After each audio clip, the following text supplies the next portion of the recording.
Okay, so we have a satellite that's orbiting, has a mass of 3,400 kilograms, is traveling at a constant velocity v naught. To alter its orbit, the rocket discharges 100 kilograms of gases from the reaction of the solid fuel at a speed of 3,000 meters per second relative to the satellite in the direction opposite v naught. The fuel discharge rate is constant for 3 seconds. Determine the thrust, the acceleration, and the change in velocity. All right?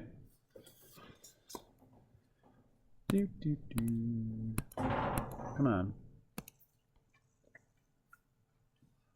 So given, we have the mass of the satellite, ms, 3,400 kilograms. It discharges 100 kilograms, and it's for how many seconds? 2 seconds. So what's the mass flow rate of that? Yep. Wow, I get it right better.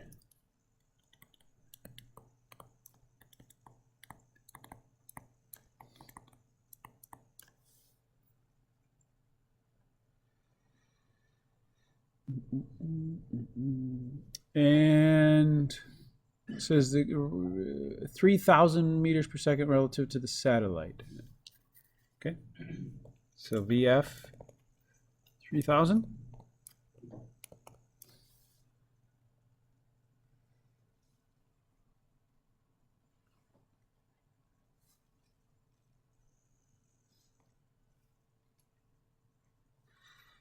Sketch.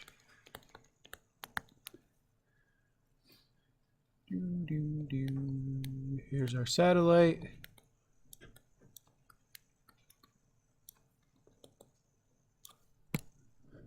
And here's our control volume. Pick the whole satellite. Can you just pick the like main body? Sure. Yep.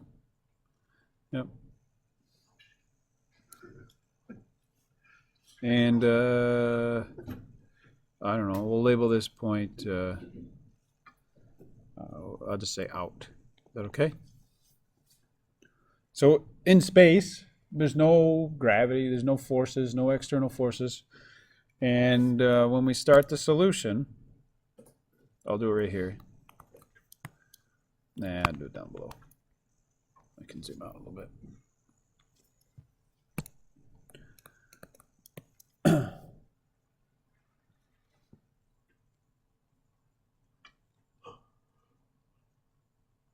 Just looking at the assumptions here. Anything important that I want to tell you? That's all right. So second law. That's all you have on your diagram? Yep. Yep. We defined a control volume and you labeled out. And there's no other forces. We have sum of the forces equals MA plus the summation of M dot V out, right? Minus the summation of M dot V in.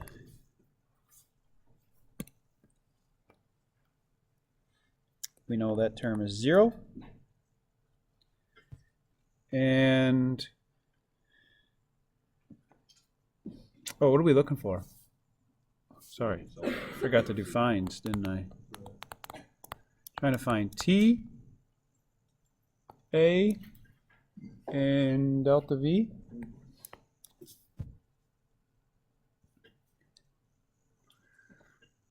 So if we rearrange this, we have this equals what? Summation of M dot V in minus the summation of M dot V out. No, Oh, never mind. I brought it over to the other side. Yep. Yeah. It's all right. They're just defending me. Thank you, guys. I'm so used to writing it out in. No. What is the unit on mass times acceleration? Yeah, it's Newton. So that is what we define as the thrust, okay?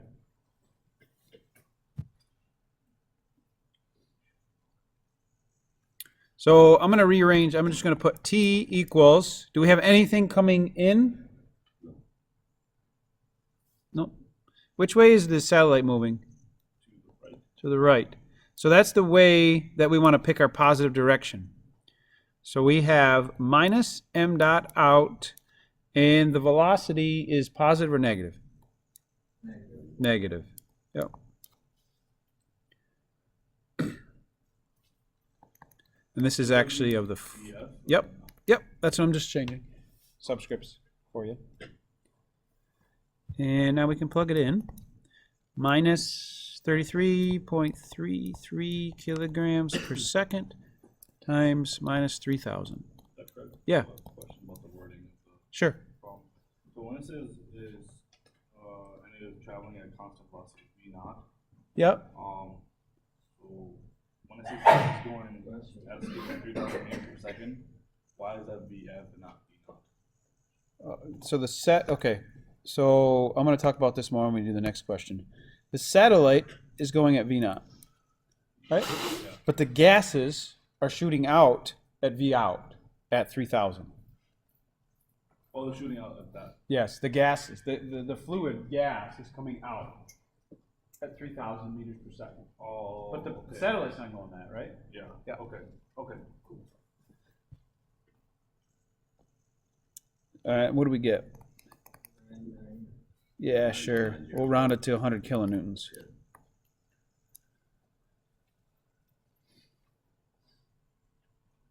Not too bad, right?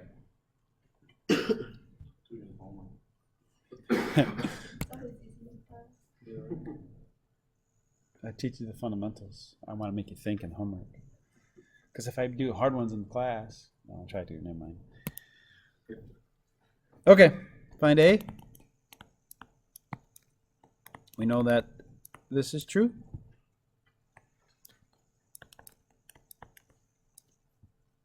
This is the mass of the satellite, correct? Which was what, 3,400? So the acceleration is 29.4 meters per second squared.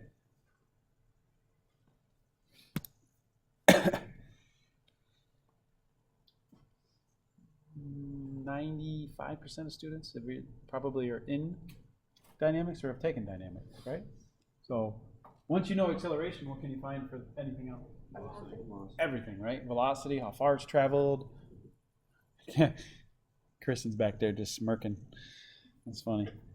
It's nice to look around and be like, oh my God, I know how to do this now. Not saying you didn't before, I'm just saying everything's hopefully making sense.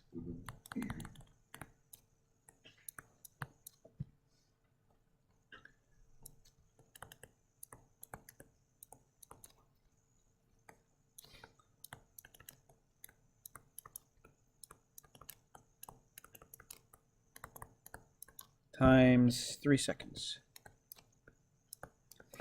88.2 meters per second. Because initial velocity was 0, right? I think. Yeah.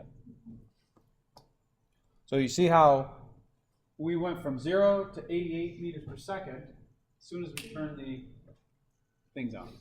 The what do they call them? Well, in 3 seconds. The discharge. Yeah, in 3 seconds. In 3 seconds. Yeah. Because that's how long the thrust was on.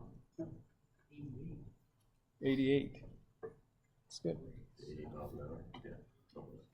Yeah.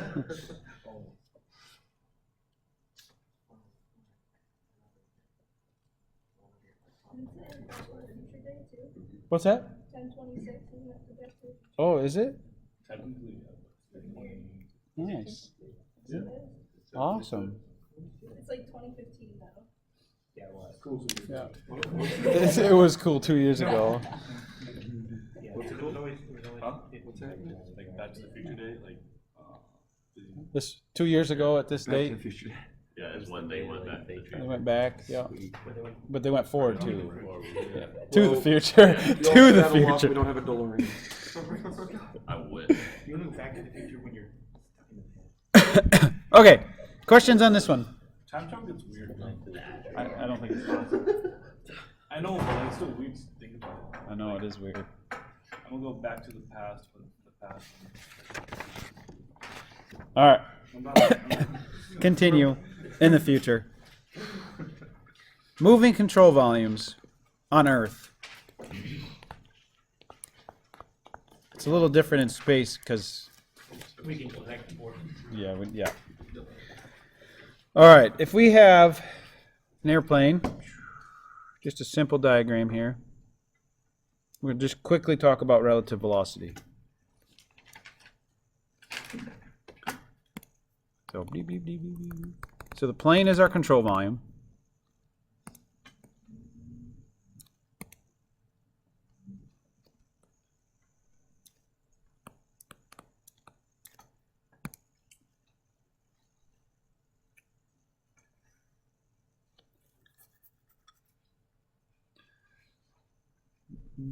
I can just put V of the gas, that's fine for now. So we know on an airplane, it could be moving to the left, and if it's a jet that has exhaust gas going out, right? So if we were on the Earth looking, we would see those two things, right? But if we were on the nozzle of this, where the gas shoots out, you would see a different velocity, right? So the velocity of the gas with respect to the control volume is the velocity of your gas subtract the velocity of the control volume.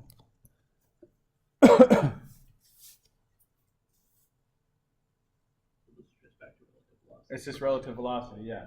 So just think of it this way. If the plane is going that way, positive direction, and your gas is going in a negative direction, right?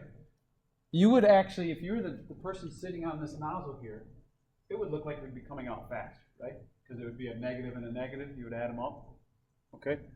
Because one's shooting this way, the other's shooting that way, you're on it, you're moving this fast, and that gas is shooting out that way, at that speed, it's going to be actually going a lot faster. Okay, you kind of add these two. So this is the key thing that what we need to find in our equation is the velocity of the gas when we do the next question. Okay? So just remember this kind of concept. It's just relative velocity. All right, so let's do the next problem here. This one, it's 3 pages for me. So, but I think we can do it in less. All right, so flip your page here, and all right, I hope you can read it.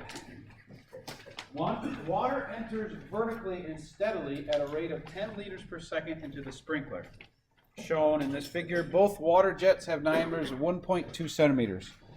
We're going to find the omega, okay, the rotational speed, or n dot, which we'll call it later, if it's just free spinning without any friction forces.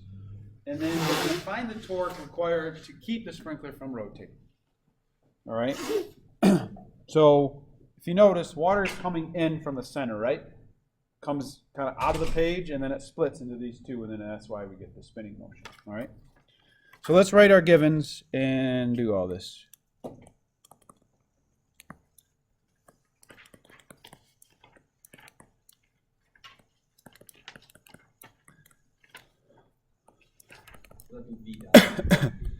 Oh yeah, V dot, thank you. Yep, V dot. Actually, it can be monkeys, right? As long as your units are consistent. Right?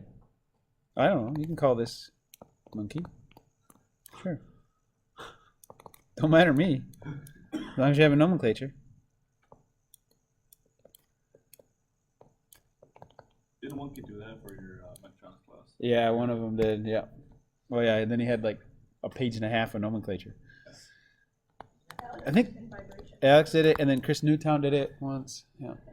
I remember for our final project for vibrations, we had Miss Dan and Chris, they just kept saving every file as dumbass 1, dumbass 2. Oh my god, I forget what's the idea in there.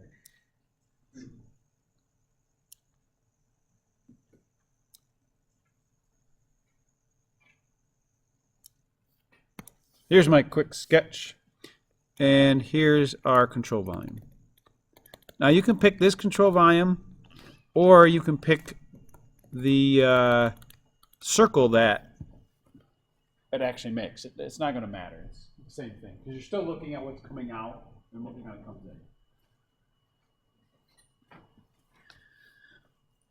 in. Let's see here. Purple.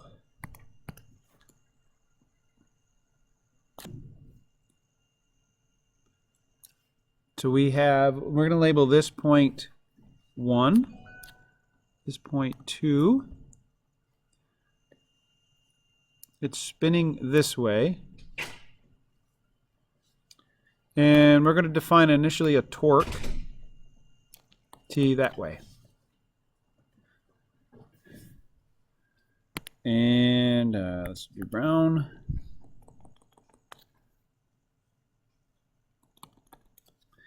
Call this theta 1 and this theta 2.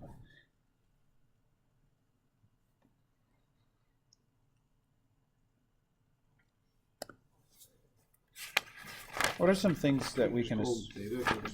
Yep, they're the same. Yep, but I'm just going to define them as those. So did I write assumptions?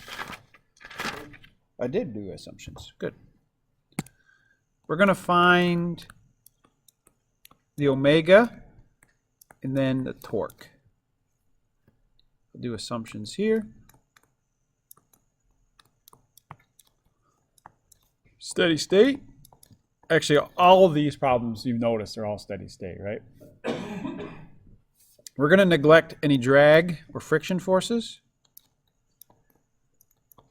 because it just makes the problem even harder. The P1G equals P2G, and we're just gonna, it's going to atmosphere, right? So I'm not even going to put the pressure forces on here, just because hopefully now it's drilled in your head. You don't have to. And the velocity coming out at 1 and 2 are the same, right? All right. Questions on this? Seems okay so far? Okay, now let's get into the solution. So we're still going to do second law, but it's angular momentum, right?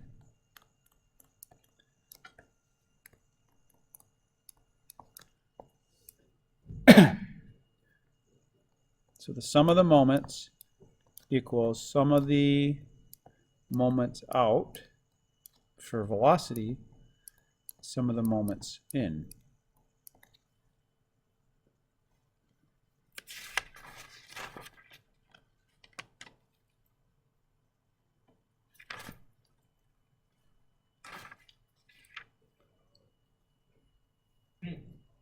So, remember what I told you when we did the airplane? This velocity is the velocity of the jet relative, or sorry, velocity of the gas relative to like on the earth, not on the nozzle. Okay, so we're going to find that. I'm going to talk about that. All right. So that's what I'm going to draw right now. This, you don't need, oh, I mean, this might help you if you do it in homework, but I'm going to re-sketch. I'm going to do it right here. This is, oh.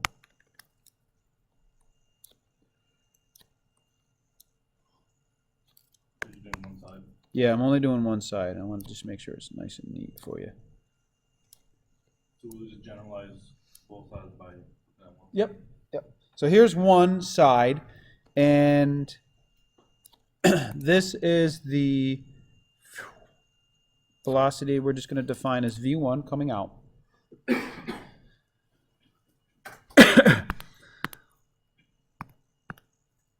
Now, whoa, how did I draw that with my finger? We're going to break it up into this component, up and down, straight up and down, okay? This is your velocity of the nozzle or the sprinkler, right? Because the sprinkler is actually rotating this way, right? This is your tangential velocity, okay? Does anybody remember what that equation was in physics? Tangential velocity? if you know omega and you know the radius? I'll give you a hint there. I guess we use omega and radius. Yes. You just multiply them, R omega? Yeah. Okay, so we'll get to that. We'll get to that. And I'm going to break up, might as well do this in light blue, this component right here. This would be V1 what? Cosine theta?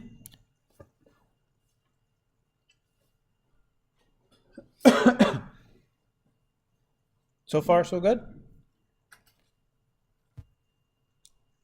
Okay.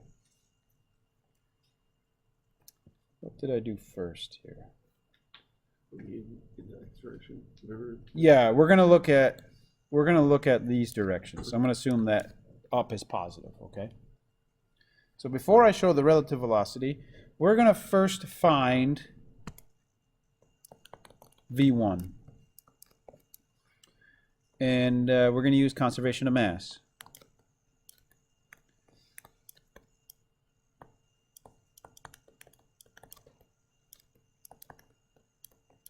So the volumetric flow rate in equals volumetric flow rate out.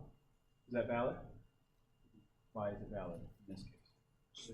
Because it's incompressible. Yep. Because it's water. Yep. Density's the same. Perfect.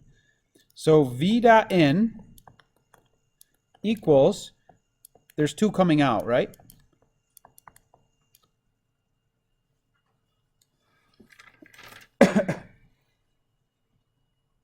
Is the area the same on both? So therefore, I'm going to write it, I'll do complete notes here, just to make sure it makes sense to you.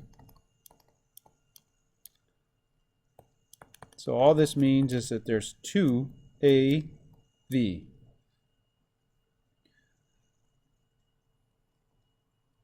Or, in a sense, 2 times V out, right?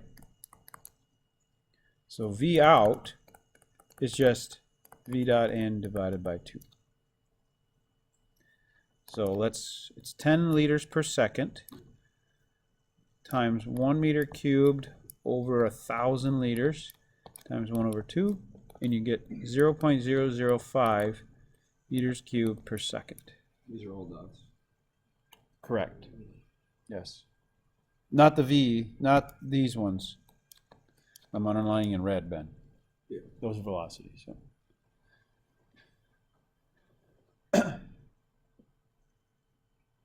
So that's the volumetric flow rate coming out at each nozzle sprinkler head. Okay? Now, V dot out 1 equals A1 V1, correct? So let's solve for V1.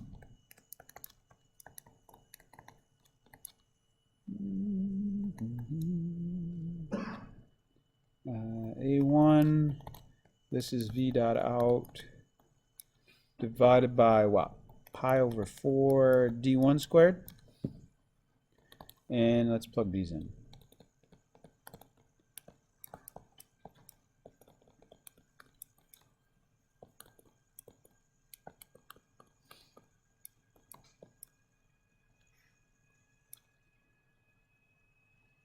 It just converted. 44.21 meters per second. How are we doing on time? Oh, we're doing actually pretty good on time.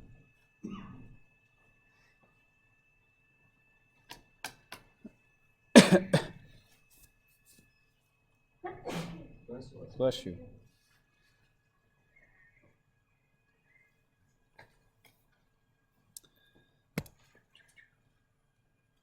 Questions?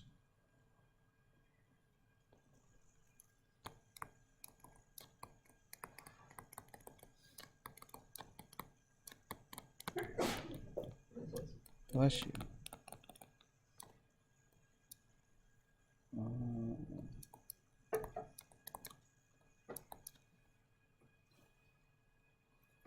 What we just found is actually the relative velocity of the jet, the little area there, respect to the nozzle or the sprinkler.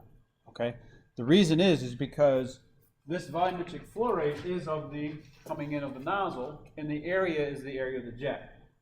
Okay, so the biggest thing just to remember is that this actually is your relative velocity.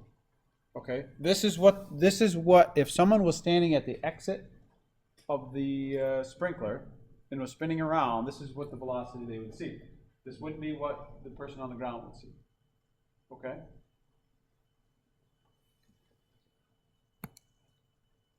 So, let's go back and let's find the velocity of the jet, which is the velocity of the person on the ground would see of the gas coming out.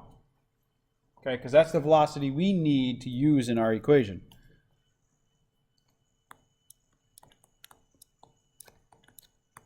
Is it relative to? To the sprinkler. Okay. You're sitting on the nozzle. Yep, you're sitting on the nozzle or you're sitting on the sprinkler. Like, or like right at, Sprinkler. it's like, you know, you sit right at the point of the column. Yep, It's the relative velocity. right here. If you go back to this sketch, you're sitting at this blue dot right here. Yep. Okay, and it's spinning around. You would actually see that velocity coming out there. Okay? But if you're standing, just like, But if you're standing on the ground, that's the velocity you would actually see. Okay? so why couldn't we find like, with these calculations? What we did. Because that's this velocity right here. That's the relative velocity. V1 is the velocity if you're standing on this X right here. Yeah, Okay? So we have to, if we know the velocity of the sprinkler or the nozzle, which is this one, and we know this one now, we just found it, what we can do is what? Rearrange for it?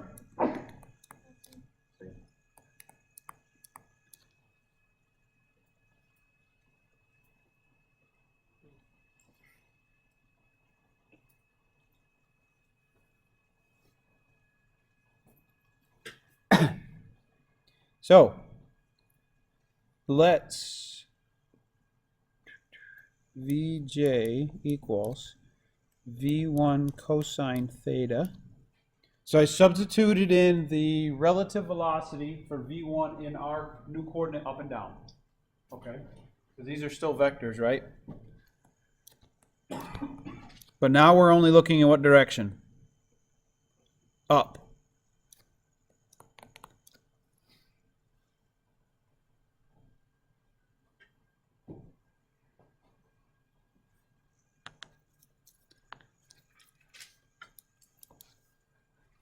And what did I say the velocity of the nozzle was? we know the relative velocity. No, we know the velocity of the sprinkler, right? What did I say about 5 minutes ago? Two variables. Oh, like omega and the radius? Yep, yep. So the nozzle is omega r. What direction is that going? Positive or negative? Negative. Negative. Compared to our what? Coordinate system?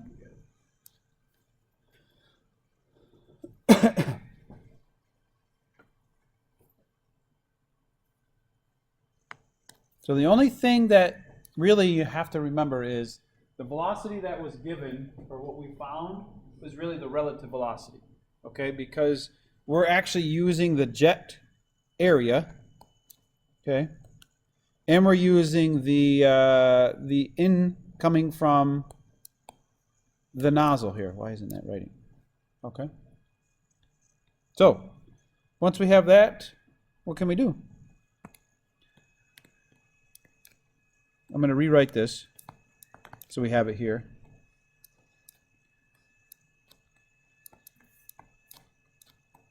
So the one on your homework is pretty much identical. I just wanted you to redo it and make sure this completely makes sense. Which way do you want to do your moments? Is this okay if I do it positive? It's counterclockwise? That'd be great. Yeah. So U times R, that's velocity. Yep. R omega? That's your tangential velocity. We'll cover that at the end of dynamics. No, it's fine. Yep. Did you do it in physics though? Yeah, I did. But just you could have to. Okay. I'll let you know in the- What is our, so on the left here, what do we have? What do we do on our sketch? So we're taking the moment kind of right here. T? That is some of the moment for which part? We're taking the moment right here at this point. So wouldn't the moment be equal both sides? Equal? Or you do it for one side times 2? Yes, we'll get to there, yes. So we have negative t, right? And then we have minus r1, we'll do, there's 2 out, right? M dot 1, v of the jet 1, plus negative r2, m dot 2, v2 of the jet. What does that mean? I'll go back up to the sketch and show you. What is negative gradient? They're not. I mean, It's the moment that's negative. You said the, So my positive coordinate system is here. Okay, so if I scroll back up to this one, I said positive is this way, right? okay. Is it really spinning to the right? It's going, it's spinning this, it's spinning like omega is, the purple here. It's going counterclockwise. Oh, Okay, so our velocity is this way, right? Up. oh, Okay, so this goes this way, right? And then down here, it's down here, right? So that goes that way. So they're all negative.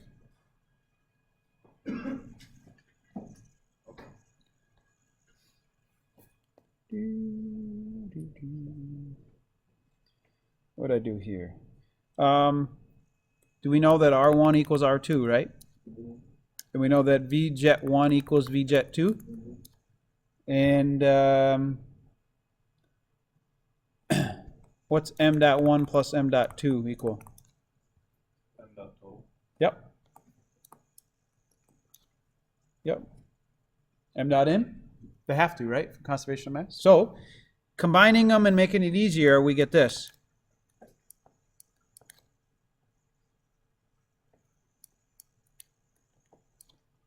The torque is the radius times your velocity of the jet times m dot total, or m dot n. And I'm going to write it one more way. T equals r dot m dot n times v1 cosine theta minus r omega. Because I just substituted in what the velocity of the gas would be on Earth, or the reference frame.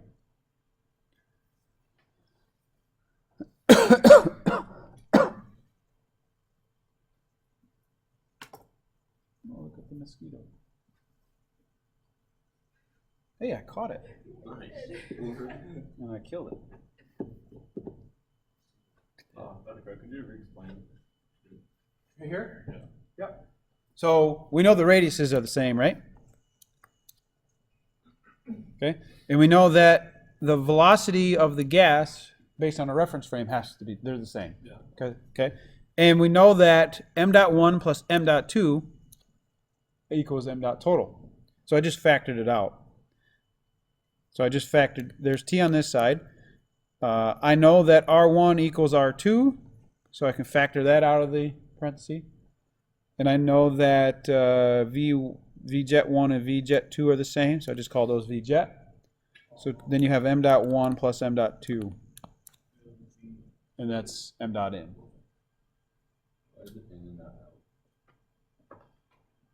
this is the amount of water you put in this one. These two are out. Oh. This is one that's coming out. So m dot 1 and m dot 2 are out. But based on conservation of mass, m dot in equals what? M dot out. You have m dot in equals m dot 1 plus m dot 2. Yep. So you can combine those two to get m dot in. You don't have to worry about. You could leave them as m dot 1 plus m dot 2. Sure. Yep. I just simplified it. Shouldn't that be a positive RW No. or at the end? Here. Yeah, because when you rearrange, it'll be negative times negative. Negative times a negative. Like, flip them for this. No. This velocity here is based on this term here. Yep. Why was the negative here? Because that's the way, we'll scroll up here, that's the way, so this thing is moving that way, right? No, the sprinkler's moving that way. Yeah. Oh, that's what the nozzle or the sprinkler's moving. Up there, V1 cosine theta, what'd I say this was? Relative? Yep. Okay. So the actual jet is there, right? Because it subtracts, so it's smaller. Other questions? So let's look at this equation here.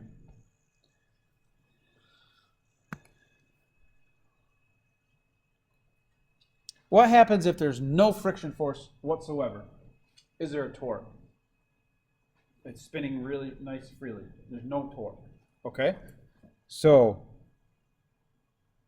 at free spin, there's no friction force, nothing. T equals 0. And what happens now when you plug in 0 on the left? You can solve, because V1 cosine theta equals R omega, based on an equation. Right there? Wouldn't that T be R VJ, R velocity of jet, M1 minus M2? Because you changed it all to, you changed the symbol and everything, so it would be that minus that. So you'd have M1 minus M2, right? No. I'm going to put arrows here. Yeah. They're all negative. So I just changed them all to positive. Yep. Yep. I don't have that plus sign in there, it's a minus. No. Yeah, you could still have negative. It's still fine. Yep. But they're all negative, so they just switch signs. Just times everything by -1. Yep. So you'd end up with this, Ben.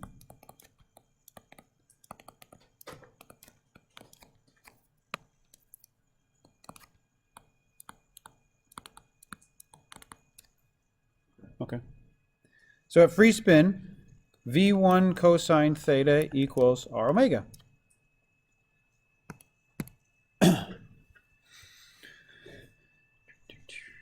And therefore R omega equals V1 cosine theta over R.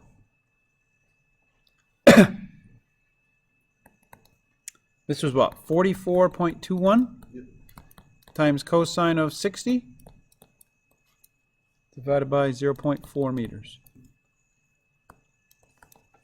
55.26 radians per second.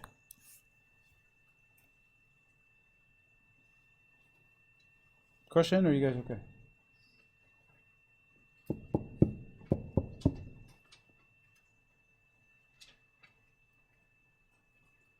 How do we find revolutions per minute and dot? Remember?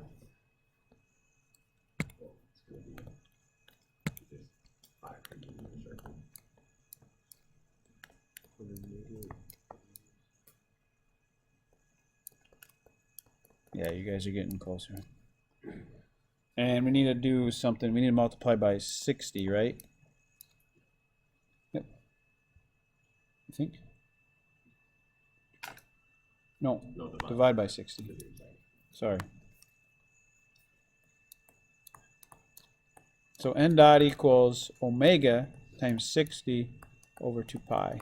And you end up getting 528 revolutions per minute.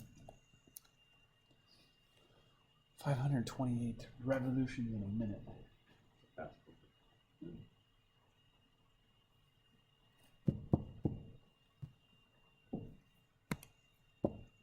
Is that 60 seconds? Yes, that's the conversion to minutes. Yep. And what was the last part B? Define T when omega is 0. Because there's a torque, right? That's what the torque is defined as. So T equals R. What do you do when omega is 0? You just plug in 0. But why? Why? I don't know. Maybe it's stuck. Oh, it was. Oh. I want to know what the torque is generated, yeah, or the amount of force. You know the radius, right? Yep.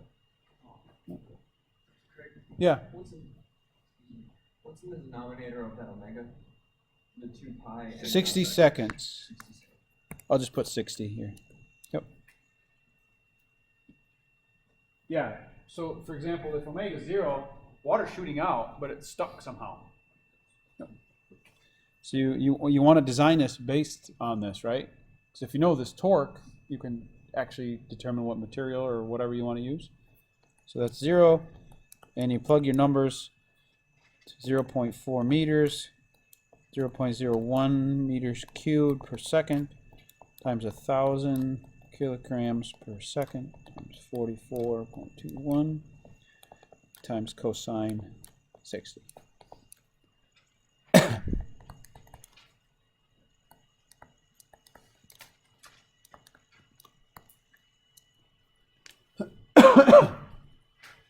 What's that 0.01? Yeah, those are my questions were going to be to you. What's the unit? Meters. That's how much floor is. And what is 1,000? That's mass. This should be meters per meters cubed. I caught that before anybody else did. Or until anybody else noticed it.